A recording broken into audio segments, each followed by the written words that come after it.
Spirit of the Samurai is a 2D side-scrolling action-adventure with what I would describe as Souls-light aspects. I was initially drawn in by the incredible art design and the stop-motion animation style that it was trying out.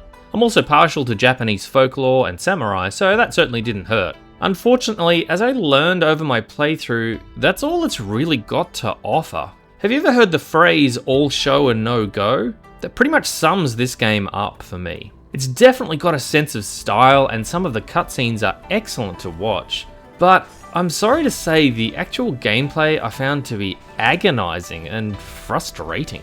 We're thrust into the samurai shoes of Takeshi, a warrior with the power to communicate with tree spirits that look like Smurfs.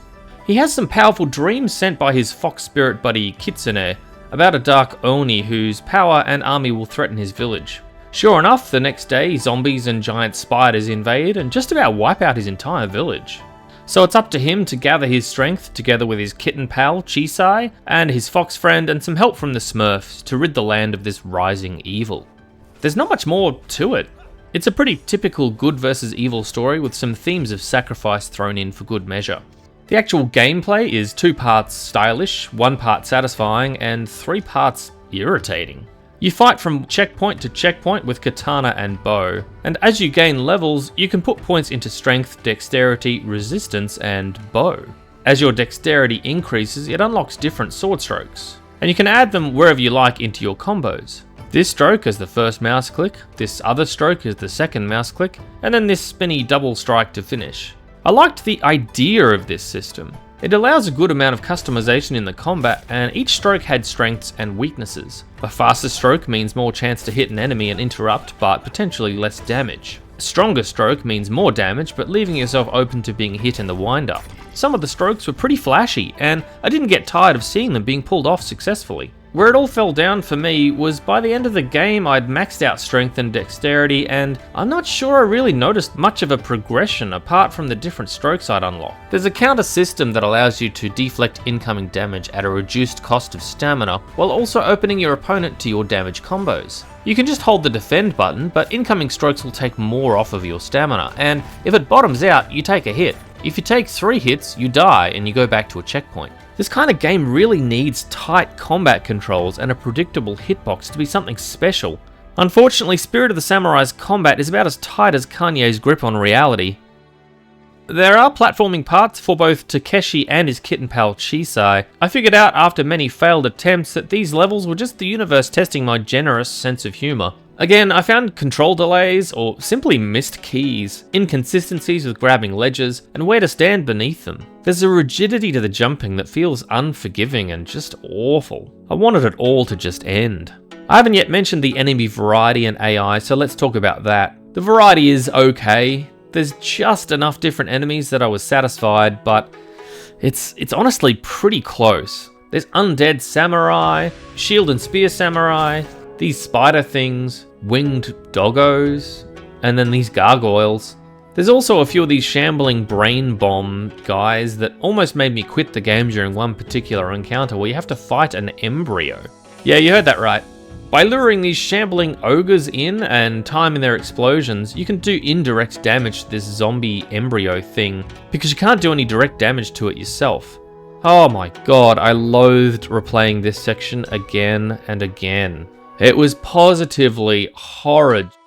What struck me about some of the boss encounters were how amazing the art design was, and yet how easy they were to defeat, apart from that embryo thing I've just mentioned.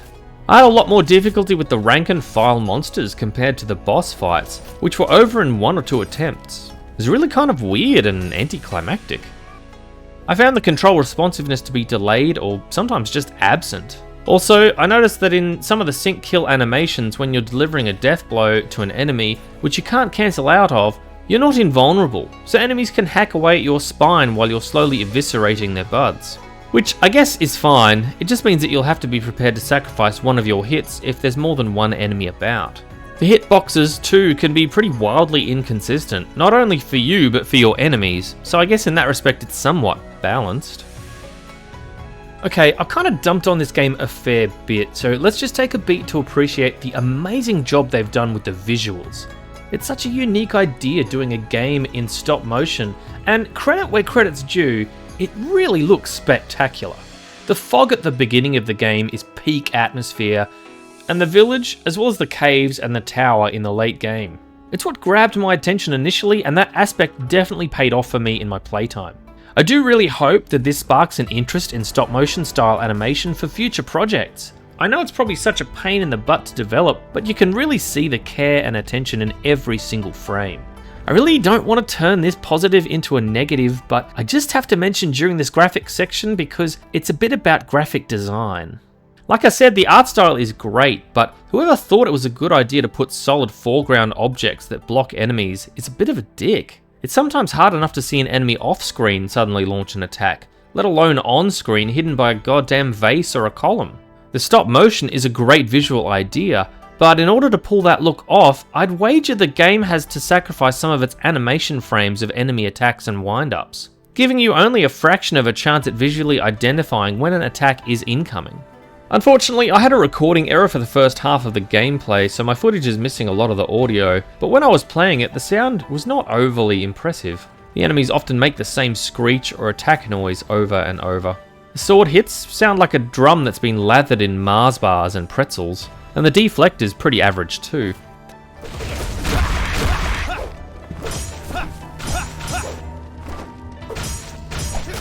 The soundtrack, composed by Matthias Castro Cancino, is probably my second favourite thing about the game behind the art style. And that's not to say it's amazing. It's more to inform how the rest of the game is a bit of a letdown. The soundtrack itself is just okay. It's mostly slow reflective pan flutes for the slower sections of the game, and then for the boss fights out come the taiko drums to bang into you the sensation that there's some serious fights coming, which, as I mentioned, didn't really come to pass.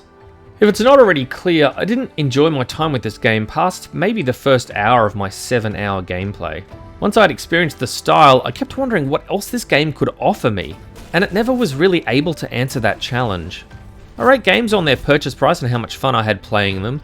Green means I had enough fun to warrant the retail price. Yellow meaning it was fun, but worth somewhere above 50% of retail price, not recommended at full price.